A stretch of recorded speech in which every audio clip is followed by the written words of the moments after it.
수요 특강 917.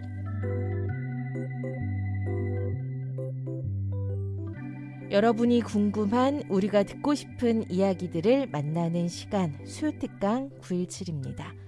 오늘은 5월 가정의 달 특집으로 책 반짝이는 임신기를 위한 슬기로운 남편 생활을 펴낸 김진태 전도사님의 이야기 함께합니다. 안녕하세요. 슬기로운 남편 생활의 저자 김진태 전도사입니다. 벌써 3주째 특강을 하고 있네요. 부족하고 연약한 제가 이렇게 귀한 자리에서 작가라는 이름으로 강의할 수 있어서 하나님께 감사하고 CBS 방송 감사를 드립니다. 제가 이 책을 쓰면서 한 가지 보람이 있었고 또 자부심이 느껴졌던 것은 믿는 가정과 믿지 않는 가정의 임신과 출산 그리고 육아에는 분명히 차이가 있다는 것입니다. 그 차이는 유독 예수님을 믿는 가정에 더욱더 크고 아름다운 평화가 있어요. 다 그렇진 않지만 대체적으로 그래요. 제 주변도 그렇고 인꼬 부부라고 해야 하나요? 아니면 뭐 국민 남편 이런 이야기들도 있죠. 우리가 알고 있는 공인들도 연예인들도 유독 깨가 쏟아지고 선한 영향력을 끼치며 아름답게 살아가는 모습들이 기독교 가정에서 더 많이 보인다는 것입니다. 분명히 여러분들의 주변도 그럴 거라 믿습니다. 이것을 설명하기 위해서는 에베소서 5장 말씀을 하지 않을 수가 없는데 잠시 제가 읽어드릴게요. 에베소서 5장 24절 25절 말씀입니다. 그러므로 교회가 그리스도에게 하듯 아내들도 범사에 자기 남편에게 복종할지니라. 남편들아, 아내 사랑하기를 그리스도께서 교회를 사랑하시고 그 교회를 위하여 자신을 주심같이 하라. 아멘. 익숙한 말씀이죠. 우리는 결혼을 할 때 기독교 예식으로 치룬다면 열의 아홉은 이 말씀으로 주례사를 듣습니다. 그러니까 믿는 가정들은 이 말씀이 약속의 말씀인 거예요. 아내들은 남편에게 좇게 하듯 하래요. 좇게 하듯. 그리고 남편들은 그리스도께서 교회를 사랑하시고 교회를 위하여 자신을 주심같이 하래요. 이거 완전 서로 진짜 열렬히 사랑하고 아낌없이 섬기고 헌신하라는 그런 말씀이잖아요. 굳이 이 말씀을 가지고 남편과 아내의 서로를 향한 사랑의 크기를 따지자면 우리가 죽게 하는 것보다 주님께서 우리에게 행하신 사랑이 더 크기 때문에, 그리고 우리는 늘 신실하게 주님을 사랑하지 못하지만 우리 주님은 우리를 늘 신실하게 한결같이 사랑하시기 때문에 글자 그대로 해석하자면 남편들이 아내들을 더 아끼고 사랑해야 돼요. 서로 똑같이 사랑해야지 왜 남편이 아내를 더 사랑해야 하냐고 묻는다면 임신과 출산, 육아가 신체적 구조에 기인한 이유로 아내들이 더 많이 희생을 해야 하기 때문이라고 대답을 드리고 싶습니다. 임신, 출산, 육아가 몸도 물론이고 마음도 정말 많이 어려워요. 임신의 시간이 임산부에게는 멈춰진 시간이라고 느껴지기도 하거든요. 보통은 하던 일도 중단돼서 경단녀라고 표현할 만큼 사회적으로 불리한 위치에 서기도 하잖아요. 하지만 분명히 엄마의 시간은 누구보다도 더 뜨겁게 달리고 있습니다. 저희 아내가 임신 20주 차에 저에게 이런 이야기를 했어요. 삶이 멈춰버린 것 같아. 너무 마음이 아프더라고요. 그때 감사하게도 하나의 시가 떠올라서 대답해줬어요. 백무산 시인의 멈춤이라는 시였는데, 씨앗처럼 정지하라. 꽃은 멈춤의 힘으로 피어난다. 너무 멋진 말이죠. 이 시를 읽어주며 당신은 절대 멈춰 있는 게 아니라 매일 아기를 성장시키고 있고 엄마로서 엄청난 일을 해내고 있는 중이야 라고 이야기를 해줬어요. 당신의 시간은 전보다 더 가치 있고 의미 있게 가고 있어 라고 말해줬습니다. 조금은 위로가 되었던 것 같아요. 다시 하던 얘기로 돌아가서 우린 성경의 모든 부분에서 서로 사랑하고 섬기라는 말씀을 배우며 살았습니다. 허리에 수건을 두르시고 제자들의 발을 씻기신 예수님의 이야기를 들으며 그렇게 자랐습니다. 그 사랑과 섬김을 예수님께서 몸소 보이시며 닮으라고 하신 거예요. 이렇게 우리는 살면서 섬김과 사랑을 너무 많이 배웠어요. 매주 배워요. 배우자를 사랑하고 섬기는 일이 그냥 스스로와의 약속이 아니라 주님과의 약속이기 때문에 믿는 가정은 분명히 구별되어진다는 것을 말씀드리고 싶습니다. 우린 그 증거를 보며 살고 있습니다. 그 증거 중 하나가 이 반짝이는 임신기를 위한 슬기로운 남편 생활이라고 스스로 평가하고 있습니다. 무엇보다도 기독교 서적으로 나온 게 아니라 일반 분야 서적으로 나왔기 때문에 세상에 선한 영향력을 흘려보낼 수 있는 좋은 도구가 될 수 있기를 기도하고 바라고 있습니다. 이 책에 간접적으로 예수님의 사랑을 표현하기도 했고 곳곳에 예수님의 정신이 깃들여져 있다고 생각을 해요. 이 책이 세상의 기쁨도 되었으면 좋겠지만 먼저는 예수님의 기쁨이 되었으면 좋겠습니다. 이 책이 나오고 나서 얼마 되지 않아서 제 책에 대한 정보를 여러분들이 리뷰해 주시거나 소개해 주시거나 또는 인상적인 부분을 언급해 주시는 것을 많이 보게 됩니다. 그 중에 요즘 가장 핫한 글이 있는데 참 많은 사이트에 이 글이 퍼져 있더라고요. 한 SNS의 육아 전문 계정에서 제 글을 인용해도 될지 문의가 와서 당연히 사용해도 좋다고 했어요. 그 글이 정말 뜨거운 반응을 보였는데 제목은 출산 후 10계명입니다. 출산 후에 남편이 꼭 지켜야 할 것들 10가지를 제가 써놨었는데 그 글을 간단히 소개해드리려고 합니다.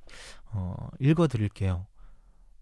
출산 후 10계명 첫 번째, 출산한 당사자 외에는 절대 순산이라는 단어를 쓰지 말 것. 세상에 순산이란 없습니다.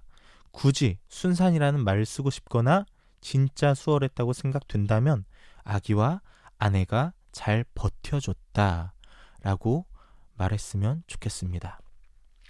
두 번째, 출산 후 아내의 상태부터 확인하라. 물론 아기도 너무 중요하지만 그 순간 가장 중요하게 여겨야 할 사람은 아내입니다. 다른 이들의 출산에도 아기의 건강을 묻기 전에 먼저 엄마의 건강부터 물어봐 주셨으면 좋겠습니다. 세 번째, 출산 후 아기에 대한 관심으로 인해서 엄마는 소외될 수 있습니다.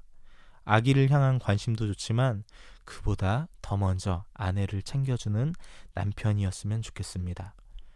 네 번째, 산후 우울증은 정도의 차이와 지속 시간의 차이만 있을 뿐 안 걸릴 확률이 거의 없다. 아내가 어려운 길에 서지 않도록 남편이 부단히 애써야 한다. 남편도 산후 우울증이 올 수 있구나를 저도 느꼈거든요. 다섯 번째, 짧은 기간이라도 꼭 공동으로 육아를 하자.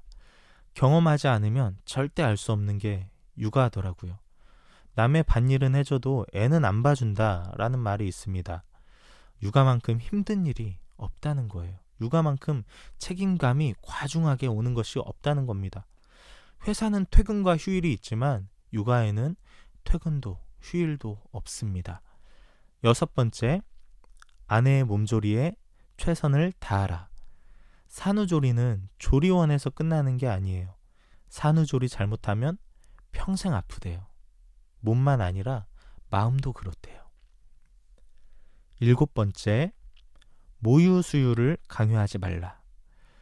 모유수유와 모성애는 아무 관련이 없습니다.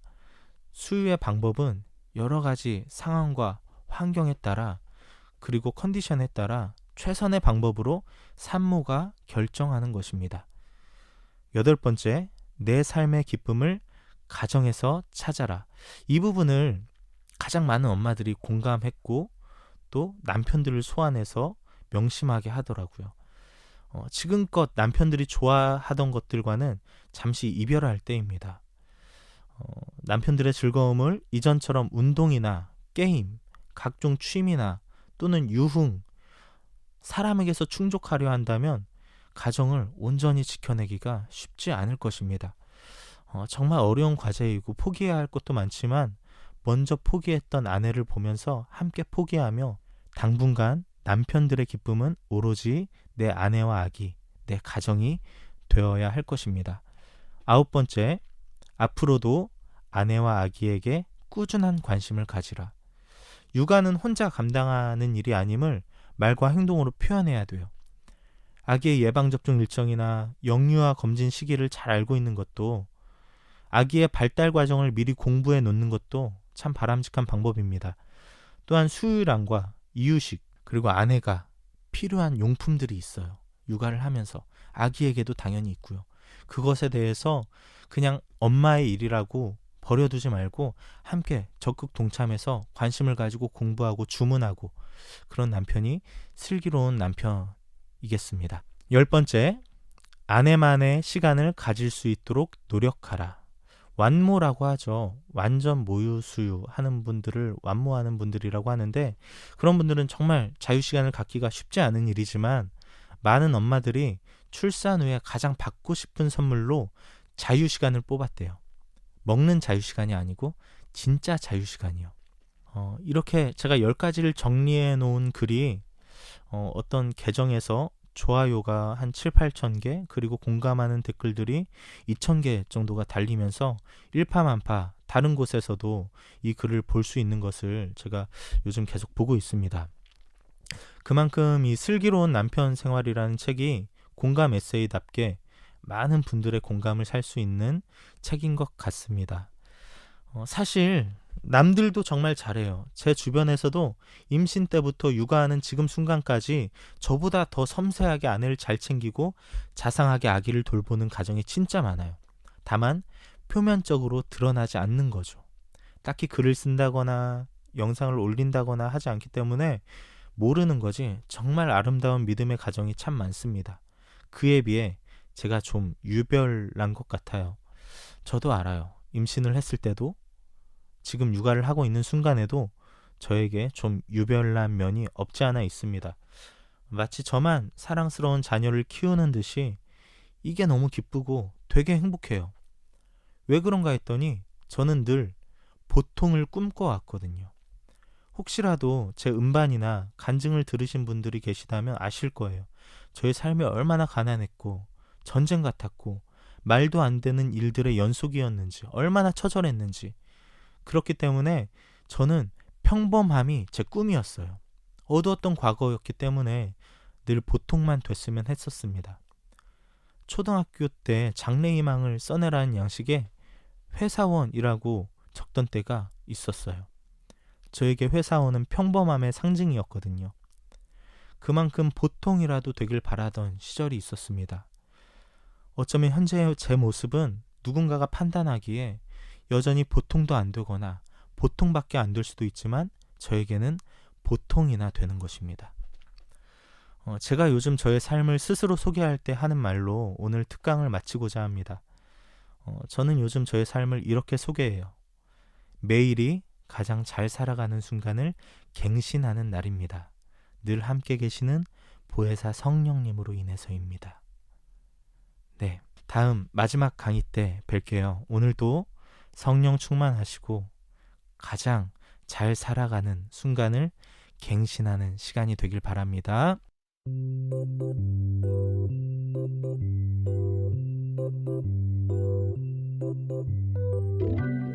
수요 특강 917.